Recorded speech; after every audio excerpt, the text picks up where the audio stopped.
নমস্কার, আমার ইউটিউব পরিবারে আপনাদের সবাইকে স্বাগত। আজকের আলোচ্য টপিক হচ্ছে ARDS। প্রথমে জেনে নিই ARDS এর ফুল ফর্ম কী। অ্যাকুয়েট রেসপিরেটরি ডিস্ট্রেস সিনড্রোম বা ARDS। তো যখন ARDS এর ফুল ফর্ম জানি তাহলে ডেফিনেশনটা দেখি। এ severe and life threatening lung condition while fluid builds up in the lungs preventing enough oxygen from entering the bloodstream.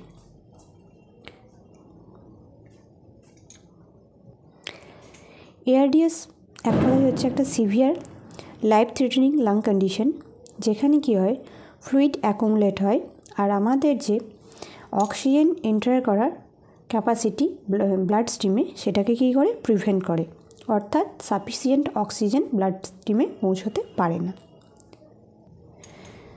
তারপরে দেখে নিই কজেসের মধ্যে দেখো ARDS occurs so many causes there. First one, the air sac মানে alveoli in the lungs become inflamed. আমি ডেফিনেশনেই বলেছিলাম যে fluid build up হয়, তো ফ্লুইড যদি বিল্ড আপ হয় তাহলে অ্যালভিওলাইয়ে যে এয়ার এন্ট্রি হবে সেটা কিন্তু অলরেডি ফুলে যাবে বা ইনফ্লেমড হবে। সেকেন্ড ওয়ানে কী হবে, leak fluid due to condition like sepsis তো হবেই, কারণ হচ্ছে ARDS মানে প্রথমেই দেখো লেখা ছিল অ্যাকুয়েট রেসপিরেটরি ডিস্ট্রেস সিনড্রোম, যেখানে ফ্লুইড লিক হবে সেপসিসের কারণের জন্য। 3 নম্বরে হবে নিউমোনিয়া, 4 নম্বরে হবে মেজর ট্রমা। যে যদি কোনো মেজর ট্রমা হয় তার জন্য ARDS হতে পারে, যদি নিউমোনিয়া হয় তার জন্য ARDS হতে পারে, বা যখন আমাদের লাং বিকাম ইনফ্লেমড মানে হচ্ছে তোমার অ্যালভিওলার বা এয়ার স্যাকে যখন প্রপারলি এয়ার এন্ট্রি হবে না বা ফ্লুইড অ্যাকুমুলেট হবে সেখানে ইনফ্লেম তো হবেই।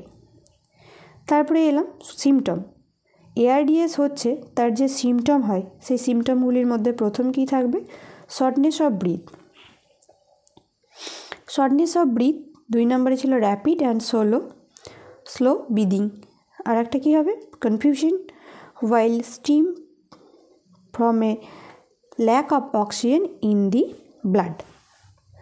যেখানে ব্লাড স্ট্রিমের মধ্যে অক্সিজেনের ঘাটতি থাকবে সেখানে একটা কনফিউশন কাজ করবে।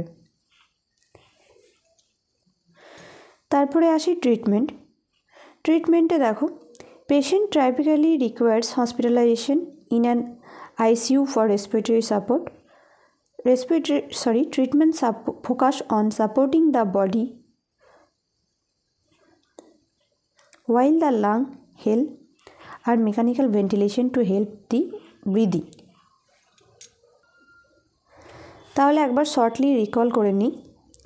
ARDS এর ফুল ফর্ম পেয়েছি আমরা আগেই, অ্যাকুয়েট রেসপিরেটরি ডিস্ট্রেস সিনড্রোম।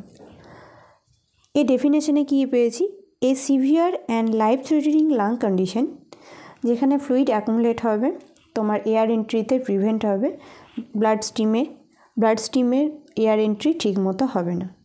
কজেসে কী পেয়েছি, এয়ার স্যাক অর্থাৎ অ্যালভিওলাই যেখানে ইনফ্লেমড হবে ফুলে যাবে।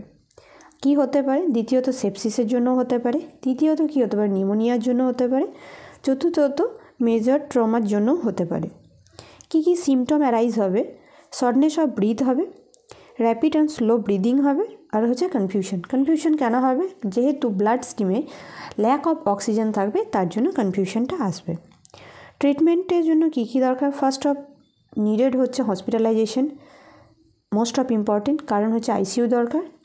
দ্বিতীয়ত হচ্ছে লাংটাকে হেল্প করতে হবে, আর 3 নম্বর হচ্ছে mechanical ventilation to help the breathing. একটা আর্টিফিশিয়াল সাপোর্ট দিতে হবে যেটা হচ্ছে মেকানিক্যাল ভেন্টিলেশন। আমি এর আগেও একটা মেকানিক্যাল ভেন্টিলেশনের উপরে ভিডিও আপলোড করেছি, যেখানে বলেছি যে কোন মুডে কখন দেওয়া উচিত, কখন SIMB করা হবে, কখন SCVC করা হবে, কখন BiPAP বা কখন CPAP, পুরোটাই আমি ওই ভিডিওতে আপলোড করেছি। তোমরা যদি চাও অবশ্যই ভিডিওটা দেখে নিতে পারো। আর যদি আমার ভিডিও ভালো লাগে তাহলে আমার চ্যানেলটিকে সাবস্ক্রাইব করবে। Thank you.